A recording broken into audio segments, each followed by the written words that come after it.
नमस्कार दोस्तों, आपका स्वागत है आपका अपना यूट्यूब चैनल एक्टिव बोर्ड में। तो आज का यह वीडियो आपके लिए बहुत ज़्यादा ही इम्पोर्टेंट होने वाला है, क्योंकि आज के इस वीडियो में क्लास 10th के संस्कृत के 50 सबसे ज़्यादा महत्वपूर्ण ऑब्जेक्टिव क्वेश्चन बताने वाला हूँ। और यह ऑब्जेक्टिव क्वेश्चन आपके बिहार बोर्ड के एग्जाम में बार बार रिपीट हो रहा है, इसलिए दोस्तों मैं आपके लिए ये क्वेश्चन लाया हूँ। और यह क्वेश्चन दोस्तों 2025 के फाइनल एग्जाम में आने वाला है। तो इस वीडियो में मैं आपको 50 महत्वपूर्ण वीवीआई ऑब्जेक्टिव बताऊंगा। इसमें से आपके 25 से 30 से 35 क्वेश्चन आपके बोर्ड एग्जाम में रहेगा। यदि आपको विश्वास नहीं ना होता है दोस्तों, तो आप जाके ये सब क्वेश्चन को आप क्वेश्चन बैंक में जाकर देख लीजिएगा, ये सब क्वेश्चन कितना बार पूछा गया है। और एक बार याद रखिएगा दोस्तों कि मैं आज जो आपके लिए क्वेश्चन लाता हूँ ना, वो हमेशा दोस्तों पूछता है, इसलिए दोस्तों मैं आपके लिए यह सब क्वेश्चन लाता हूँ। तो चलिए दोस्तों, बिना देरी की हुई इस वीडियो को स्टार्ट करते हैं। शुरू करने से पहले दोस्तों आपसे मेरा एक छोटा सा रिक्वेस्ट है दोस्तों, एक छोटा सा रिक्वेस्ट है कि यदि आप हमारे यूट्यूब चैनल पर नए हैं तो चैनल को सब्सक्राइब कर दीजिएगा, साथ में बेल आइकन को भी ऑन कर दीजिएगा और वीडियो को एक लाइक भी कर दीजिएगा, क्योंकि आपका एक लाइक और एक सब्सक्राइब हमको बहुत ज़्यादा ही मोटिवेट करता है ऐसा वीडियो बनाने के लिए। तो प्लीज़ दोस्तों इस चैनल को सब्सक्राइब कर दीजिएगा। अब देखिए दोस्तों, हम लोग क्वेश्चन की तरफ चलते हैं। तो देख लीजिए, हम लोग का पहला ही क्वेश्चन है दोस्तों कि पहला चैप्टर से है कि मंगलम पाठ में कितने मंत्र हैं। मंगलम पाठ में कितने मंत्र हैं? तो आप जब मंगलम पाठ पढ़े होंगे तो उसमें आपको बताया होगा कि पंच मंत्र हैं। कितने? पंच। पंच को संस्कृत 5 होता है, और 5 को संस्कृत में क्या कहते हैं? तो 5 को संस्कृत में पंच कहते हैं। 5 को संस्कृत में क्या कहते हैं? पंच। ठीक है, ये आपको याद रखना है, और ये भी बहुत बार आपके एग्जाम में पूछा है गया है दोस्तों। तो आप इस 15 नंबर क्वेश्चन को देख लीजिए, जो हम अभी मैं आपको बताया हूँ कि मंगलम पाठ में कितने मंत्र है। तो देख लीजिए मंगलम पाठ में कितने मंत्र है। तो मंगलम पाठ में 5 मंत्र है, और ये देखिए कितना ज़्यादा महत्वपूर्ण है। कितना बार पूछा गया है? बहुत बार पूछा गया है। जो बहुत बार पूछा जाता है ना, वही आपके एग्जाम में आता है, और जो मैं आपको लाया है ना, वो बहुत बार क्वेश्चन पूछ चुका है बिहार बोर्ड, इसलिए दोस्तों मैं आपके लिए लाया हूँ। ठीक है, तो इसी बात पर दोस्तों वीडियो को सब्सक्राइब कर दीजिए और चैनल को लाइक कर दीजिए। अब क्वेश्चन नंबर 2 देख लीजिए। क्वेश्चन नंबर 2 है कि मंगलम पाठ में कैसे मंत्र हैं। तो मंगलम पाठ में कैसे मंत्र है? तो मंगलम पाठ में पघात्मक मंत्र है। कैसे मंत्र हैं? पघात्मक। ठीक है, ये भी आपको अच्छे से याद रखना है, और ये भी क्वेश्चन आपके बिहार बोर्ड के एग्जाम में बहुत बार पूछा गया है। अब देखिए 3 नंबर क्वेश्चन है कि आत्मा कहाँ रहती है। तो आत्मा कहाँ रहती है? तो आत्मा मानव के हृदय रूपी गुफा में रहती है। आत्मा कहाँ रहती है? तो आत्मा मानव के हृदय रूपी गुफा में रहती है। अब 4 नंबर क्वेश्चन को देखिए कि 4 नंबर क्वेश्चन भी बहुत ज़्यादा महत्वपूर्ण है कि 4 नंबर क्वेश्चन क्या है। तो 4 नंबर क्वेश्चन है मंगलम पाठ के लेखक कौन है। तो मंगलम पाठ के लेखक कौन है? तो मंगलम पाठ के लेखक है महर्षि वेद व्यास जी। कौन है मंगलम पाठ के लेखक? महर्षि वेद व्यास जी। और दोस्तों मैं आपको एक बात बताना चाहता हूँ कि जो मैं आपको ऑब्जेक्टिव क्वेश्चन बता रहा हूँ उसको कहीं आप लिख कर रख लीजिएगा, क्योंकि ये बहुत ज़्यादा महत्वपूर्ण है। इसलिए दोस्तों आपको पीडीएफ लेना है। यदि आप इसका पीडीएफ लेना चाहते हैं तो आपको एक स्क्रीन पर एक नंबर दिख रहा होगा, उस पर आप व्हाट्सअप मैसेज कर सकते हैं और पीडीएफ ले सकते हैं। ठीक है, और इसको यदि आप पीडीएफ नहीं ले सकते हैं तो आप इसको ज़रूर लिख कर याद कर लीजिएगा, क्योंकि बहुत ज़्यादा महत्वपूर्ण है दोस्तों। ठीक है, ये सब आप जरूर लिखिएगा। अब देखिए 5 नंबर क्वेश्चन है कि 5 नंबर क्वेश्चन, पटना का इतिहास कितना साल पुराना है। पटना का इतिहास कितना साल पुराना है? तो 2500 वर्ष। 2500 वर्ष पुराना है। कितना कितना वर्ष? 2500 वर्ष। अब देखिए 6 नंबर क्वेश्चन की, मेगास्थनीज पटना किसके समय में आया था। तो बताइएगा, मेगास्थनीज था वो पटना किसके समय में आया था। तो किसके समय में आया था? चंद्रगुप्त मौर्य के समय में। किसके समय में? चंद्रगुप्त मौर्य के समय में। अब देखिए 7 नंबर क्वेश्चन, पाटलिपुत्र पटना के नाम से कब प्रसिद्ध हुआ था। कब प्रसिद्ध हुआ था? तो मध्यकाल में। ठीक है, कब प्रसिद्ध हुआ था? तो मध्यकाल में। ये भी आपको अच्छे से याद रखना है। अब देखिए 8 नंबर क्वेश्चन है कि गौतम बुद्ध के समय पटना का नाम क्या था। तो गौतम बुद्ध थे ना, उनके समय पटना का नाम था पाटलिग्राम। देखिए पटना का बहुत सारा नाम है, जैसे देखिए पहला है पाटलिग्राम और दूसरा है पटना। मतलब पाटलिग्राम था वो बहुत पहले था, लेकिन अब पटना पड़ चुका है। तो देखिए पुष्पुर भी था, कुसुमपुर भी था, पाटलिग्राम भी था, पाटलिपुत्र भी था। ठीक है, ये सब अभी 5-6 नाम थे जो चर्चित थे बहुत साल पहले, लेकिन अब कौन सा नाम से चर्चित है? तो अब है यह पटना के नाम से चर्चित है, यानी कि प्रसिद्ध है।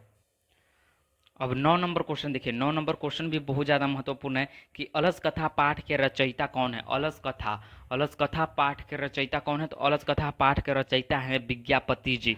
कौन है? विज्ञापति जी। ठीक है, ये आपको याद रखना है क्योंकि ये भी बहुत ज़्यादा महत्वपूर्ण था। अब देखिए 10 नंबर क्वेश्चन है कि पुरुष परीक्षा के रचनाकर कौन है? तो पुरुष परीक्षा के रचनाकर हैं विज्ञापति। कौन है पुरुष परीक्षा के रचनाकर? कौन है? विज्ञापति। और पुरुष परीक्षा के रचनाकर कौन है? और पुरुष परीक्षा के लेखक कौन है?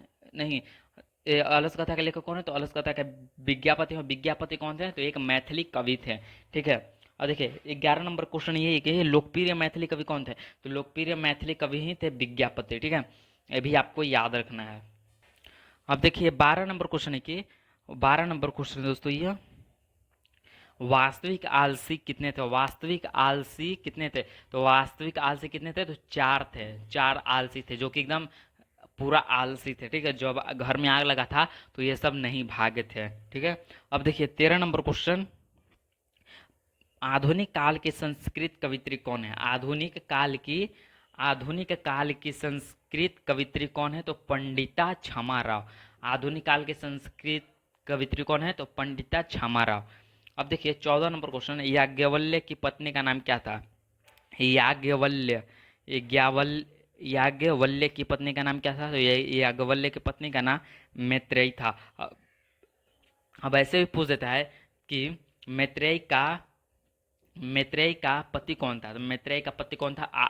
याज्ञवल्क्य, ठीक है। अब देखिए 15 नंबर क्वेश्चन, 15 नंबर क्वेश्चन देख लीजिए कि याज्ञवल्क्य ने अपनी पत्नी को किसका शिक्षा दी? किसका शिक्षा दी थी? किसका शिक्षा दी थी? आत्म तत्व की। किसकी शिक्षा दी थी?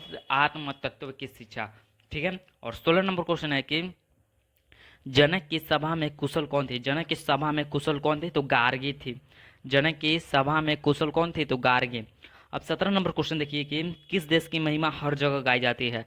तो भारत देश की महिमा है वो हर जगह गाई जाती है। यदि दोस्तों आपको ये वीडियो अच्छा लग रहा है तो आप हमारे यूट्यूब चैनल को सब्सक्राइब करके बेल आइकन को ऑन कर लीजिएगा। साथ में वीडियो को एक लाइक भी कर दीजिएगा क्योंकि आपका एक लाइक और एक सब्सक्राइब हमको बहुत ज़्यादा मोटिवेट करता है ऐसा वीडियो बनाने के लिए। तो प्लीज़ दोस्तों इस चैनल को ज़रूर सब्सक्राइब कीजिएगा, ठीक है। अब देखिए 18 नंबर क्वेश्चन, 18 नंबर क्वेश्चन है कि भारत महिमा पाठ किस रूप में है? तो भारत महिमा पाठ है वो पद्य के रूप में है। किस रूप में है? पद्य के रूप में, पग के रूप में, ठीक है। अब 19 नंबर क्वेश्चन है, स्वर्ग से भी सुंदर देश कौन सा है? स्वर्ग से भी सुंदर देश कौन सा है? तो वह है भारत। और ठीक है, स्वर्ग से भी सुंदर देश कौन सा है? भारत। अब देखिए 20 नंबर क्वेश्चन है कि किस देश को जगत का गौरव कहा गया है? किस देश को जगत का गौरव कहा जाता है? तो भारत को ही कहा जाता है, ठीक है। भारत को ही कहा जाता है ये। अब देखिए 21 नंबर क्वेश्चन है कि मरने के बाद कौन सा संस्कार होता है? तो मरने के बाद एक संस्कार होता है और वो है अंत्येष्टि, जिसे आप दाह संस्कार कहते हैं, ठीक है। और ये हिंदू धर्म में होता है। अब देखिए 22 नंबर क्वेश्चन है कि संस्कार कितने प्रकार के होते हैं? तो संस्कार होते हुए 5 प्रकार के होते हैं। कितने प्रकार के? 5 प्रकार के। यदि सिर्फ पूछेगा, प्रकार नहीं पूछेगा कि संस्कार कितने होते हैं, तो संस्कार 16 होते हैं। सिर्फ संस्कार कितने होते हैं? तो संस्कार 16 होते हैं। अब संस्कार के प्रकार कितने होते हैं? तो संस्कार के प्रकार होते हैं 5, ठीक है। ये भी आपको याद रखना है। 23 नंबर क्वेश्चन है कि प्राचीन काल में शिष्यों को क्या कहा जाता था? तो प्राचीन काल में शिष्यों को ब्रह्मचारी कहा जाता था। क्या कहा जाता था? ब्रह्मचारी। अब 24 नंबर क्वेश्चन देख लीजिए कि सप्तब्दी क्रिया, जो 7 फेरा होता है ना, उसी को सप्तब्दी कहा जाता है। क्रिया किस संस्कार में होता है? तो 7 फेरा किस में होता है? तो विवाह संस्कार में होता है। किस में? विवाह संस्कार में। अब देखिए 25 नंबर क्वेश्चन, भारतीय दर्शन का मुख्य स्रोत क्या है? तो भारतीय दर्शन का मुख्य स्रोत ही संस्कार है। क्या है? संस्कार। अब देखिए 26 नंबर क्वेश्चन, नीति श्लोक का पाठ महाभारत के किस ग्रंथ से लिया गया है? तो किस ग्रंथ से लिया गया है? विदुर नीति से। किससे लिया गया है? विदुर नीति ग्रंथ से, ठीक है। समझ में आ गया? यदि दोस्तों आप इसका पीडीएफ लेना चाहते हैं ना, तो एक स्क्रीन पे एक नंबर दिख रहा होगा, ठीक है। उस पर आप व्हाट्सअप मैसेज कर सकते हैं और आपको पीडीएफ मिल जाएगा, ठीक है। तो आप उसी पर कॉल मत कीजिएगा, नहीं तो आपको ब्लॉक कर दीजिएगा, उस पर कॉल लगेगा ही नहीं। तो आप सिर्फ व्हाट्सअप मैसेज ही कर सकते हैं, ठीक है। तो जल्दी से यदि पीडीएफ लेना है तो जल्दी से मैसेज कर दीजिए, आपको मिल जाएगा। अब देखिए 27 नंबर क्वेश्चन है कि नीति श्लोका पाठ के रचनाकर कौन है? नीति श्लोका किस रूप में है? तो पग के रूप में है, ठीक है। अब नीति श्लोका के रचनाकर कौन है? तो नीति श्लोका पाठ के रचनाकर हैं विदुर, ठीक है। और विदुर कौन थे? तो विदुर कौन थे? तो विदुर एक मंत्री थे। कौन थे? विदुर एक मंत्री थे। अब देखिए नरक के कितने द्वार हैं? तो नरक के 3 द्वार हैं, काम, क्रोध और लोभ। काम, क्रोध और लोभ, ठीक है। अब देखिए 30 नंबर क्वेश्चन की, नराधम किस पर विश्वास करता है? नराधम किस पर विश्वास करता है? तो नराधम है वो अविश्वासी पर विश्वास करता है। नराधम मतलब क्या क्या होता है जानते हैं? मूर्ख आदमी है, ठीक है। और मूर्ख आदमी किस पर विश्वास करता है? अविश्वासी पर विश्वास करता है। यदि आप किसी भी अविश्वासी पर विश्वास करते हैं तो आप भी एक मूर्ख हैं, ठीक है। अब 31 नंबर क्वेश्चन को देख लीजिए, राम परवेश राम के परिवारों की कुल संख्या कितनी थी? तो राम परवेश राम के परिवार में कुल 4 सदस्य थे। कितने सदस्य थे? वे थे 4 सदस्य, ठीक है। अब देखिए 32 नंबर क्वेश्चन है, राम परवेश राम का जन्म कहाँ हुआ था? तो राम परवेश राम का जन्म भीखन टोला में हुआ था। और भीखन टोला कहाँ है? तो भीखन टोला बिहार में है, ठीक है। अब देखिए 33 नंबर क्वेश्चन है, राम परवेश राम का जन्म किस परिवार में हुआ था? तो राम परवेश राम प्रवेश का जन्म दलित परिवार में हुआ था। किस परिवार में हुआ था? दलित परिवार में, ठीक है। अब देखिए 34 नंबर क्वेश्चन है, किसके पास लक्ष्मी अपने आप आती है? तो मेहनती के पास, जो नियोगी होता है पुरुष, नियोगी पुरुष के पास, ठीक है। 35 नंबर क्वेश्चन है, राम परवेश राम के गांव का क्या नाम था? तो गांव का नाम पहले बता चुका हूँ, भिखन टोला था, ठीक है, जहां भी राम प्रवेश का जन्म हुआ था, ठीक है। अब देखिए 36 नंबर क्वेश्चन को देखिए, शिक्षा के महान उद्धार कौन थे? शिक्षा के महान उद्धार कौन थे? तो शिक्षा के महान उद्धार स्वामी विवेकानंद थे। कौन थे? स्वामी विवेकानंद। स्वामी विवेकानंद नहीं दोस्तों, स्वामी दयानंद। कौन? दयानंद। दयानंद यहाँ पर गलती हो गया था दोस्तों, ठीक है। तो कौन थे शिक्षा के महान उद्धार? कौन थे? तो शिक्षा के महान उद्धार स्वामी दयानंद थे। आर्य समाज के संस्थापक कौन थे? तो आर्य समाज के संस्थापक थे स्वामी दयानंद, ठीक। अब देखिए 38 नंबर क्वेश्चन है कि सत्यार्थ प्रकाश किसकी रचना है? सत्यार्थ प्रकाश किसकी रचना है? स्वामी दयानंद की। सत्यार्थ प्रकाश किसकी रचना है? तो स्वामी दयानंद की रचना है, ठीक है। अब देखिए 34 नंबर क्वेश्चन है कि 39 नंबर क्वेश्चन है दोस्तों, आर्य समाज का स्थापना कब हुआ था? तो आर्य समाज का स्थापना हुआ था, वो हुआ था 1875 में। कब हुआ था? 1875 में। अब देखिए 40 नंबर क्वेश्चन है, मंदाकिनी पाठ में कितने श्लोक हैं? तो मंदाकिनी पाठ में 10 श्लोक है और बहुत ज़्यादा महत्वपूर्ण है दोस्तों, इसको आप कहीं पर लिख कर रख लीजिएगा। अब देखिए 44 नंबर क्वेश्चन है, 41 नंबर क्वेश्चन है कि रामायण के रचनाकार कौन है? रामायण के रचनाकार महर्षि वाल्मीकि जी हैं। और 42 नंबर क्वेश्चन है कि रघुवंशम किन की रचना है? रघुवंशम किन की रचना है? तो रघुवंशम वो कालिदास की रचना है। किसकी रचना है? कालिदास की। और 43 नंबर क्वेश्चन, व्याघ्रपति कथा के लेखक कौन है? तो व्याघ्रपति कथा के लेखक हैं पंडित नारायण। कौन? पंडित नारायण। और 44 नंबर क्वेश्चन है, कौन कीचड़ में फंस गया? जो पथिक था वो कीचड़ में फंस गया था। अब देखिए 45 नंबर क्वेश्चन है, कर्ण किस देश के राजा थे? तो कर्ण थे वो किस देश के राजा थे? तो कर्ण अंग देश के राजा थे। किस देश के राजा थे? अंग देश।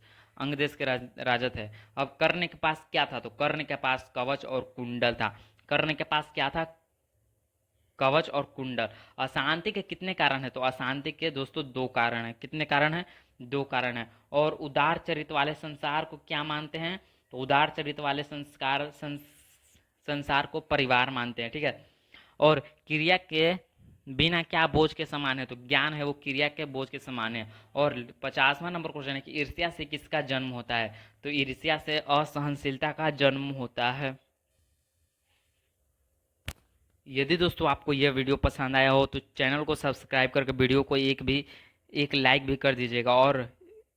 और एक सब्सक्राइब हमको बहुत ज़्यादा ही मोटिवेट करता है ऐसा वीडियो बनाने के लिए। तो प्लीज़ दोस्तों इस चैनल को ज़रूर सब्सक्राइब कीजिए, क्योंकि हमारे चैनल पर बहुत ही ज़्यादा कम सब्सक्राइबर है, ठीक है। तो प्लीज़ दोस्तों आप भी इसका सदस्य बन जाइए और चैनल को सब्सक्राइब कर दीजिएगा। तो मिलते हैं दोस्तों आपसे नेक्स्ट वीडियो में, तब तक के लिए करंट बाय।